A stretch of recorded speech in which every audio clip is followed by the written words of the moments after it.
कुछ शहर सिर्फ जगह नहीं होते, वो अनुभव होते हैं। और काशी वो अनुभव भी नहीं, एक एहसास है।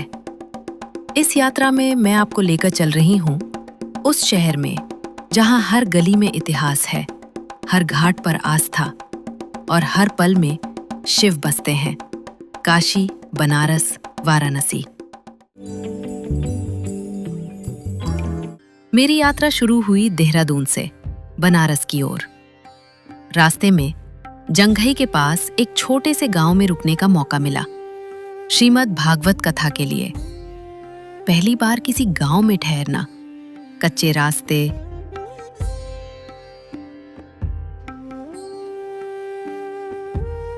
सादगी भरा घर और वो सुकून जो शहरों में नहीं मिलता।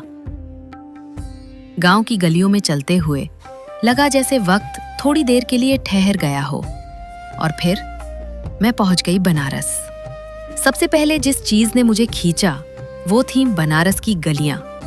संकरी गलियां, दीवारों पर बनी कलाकृतियां, हर मोड़ पर कुछ नया। इन्हीं गलियों से गुजरते हुए पहुंची काशी विश्वनाथ कॉरिडोर, जहां परंपरा और आधुनिकता एक साथ दिखाई देती है। यहाँ के बाजार, बनारसी साड़ियां, हस्तशिल्प, हर चीज अपने आप में एक कहानी है। फिर बारी थी बनारस के स्वाद की, बनारसी चाट, कचौरी वाली गली की खुशबू और आखिर में बनारसी पान, जो यहाँ की पहचान है। शाम ढल रही थी और बनारस अपने सबसे खूबसूरत रंग में था। और फिर पहली झलक मिली श्री काशी विश्वनाथ धाम की। डिजिटल स्क्रीन पर दिखते ज्योतिर्लिंग के दर्शन, एक स्वर्ण मंडित शिवलिंग जो 12 ज्योतिर्लिंगों में से एक है। ये मंदिर जो भगवान शिव को समर्पित है, गंगा के तट पर स्थित है और माना जाता है कि यहाँ दर्शन करने से मोक्ष की प्राप्ति होती है।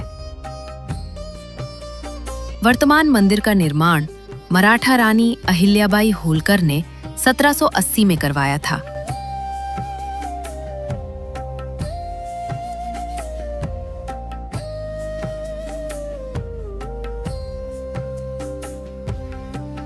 इसके बाद मैं पहुंची बनारस की सबसे रहस्यमयी जगह, मणिकर्णिका घाट। ये वही स्थान है जहां अंतिम संस्कार निरंतर चलते रहते हैं।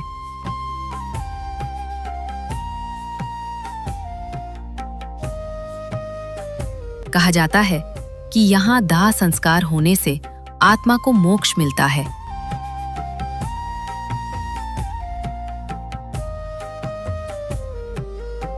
नाम मणिकर्णिका भगवान शिव और माता पार्वती की कथा से जुड़ा है। और सच कहूं, ये जगह डरावनी नहीं थी, बल्कि एक अजीब सी शांति थी वहां, जो शब्दों में नहीं बताई जा सकती।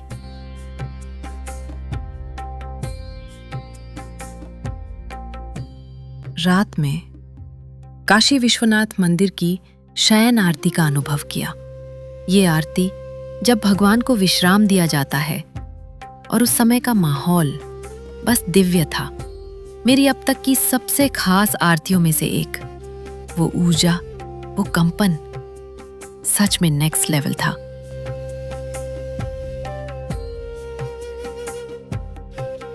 अगली सुबह 5 बजे दशाश्वमेध घाट पर गंगा स्नान किया।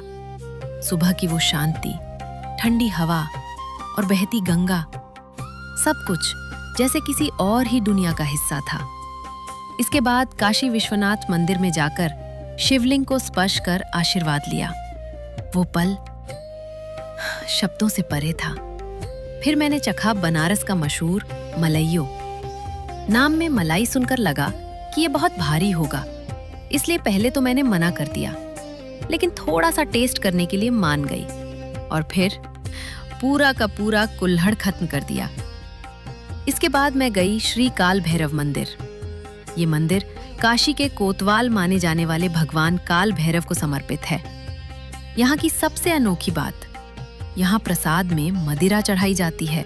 साथ ही प्रसाद में बड़ी बड़ी तुलसी या बेसिल की मालाएं भी मिलती हैं। यहाँ की ऊर्जा बिल्कुल अलग थी।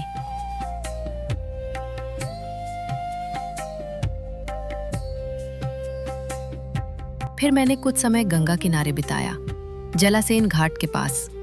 चलती नावें, बहता पानी, उड़ते सीगल्स और शाम का आसमान, वो दृश्य बस सांस रोक लेने वाला था। बनारस के घाट जैसे दशाश्वमेध, अस्सी, मणिकर्णिका, हर घाट की अपनी एक कहानी है। और नाव की सवारी इस शहर को महसूस करने का सबसे खूबसूरत तरीका है। मेरी आखिरी शाम गंगा आरती के नाम रही। दियों की रोशनी, मंत्रों की गूंज और गंगा के किनारे वो भव्य दृश्य, फिर से एक सरियल अनुभव। काशी हर बार कुछ नया दे जाती है। इस यात्रा में कुछ जगहों ने मुझे छुआ और कुछ लोगों ने इसे यादगार बना दिया। अगर वो ये वीडियो देख रहे हैं तो वो समझ जाएंगे। काशी मेरा एक हिस्सा अपने साथ ले गई है। और सच कहूं, यहाँ एक बार आना कभी काफी नहीं होता।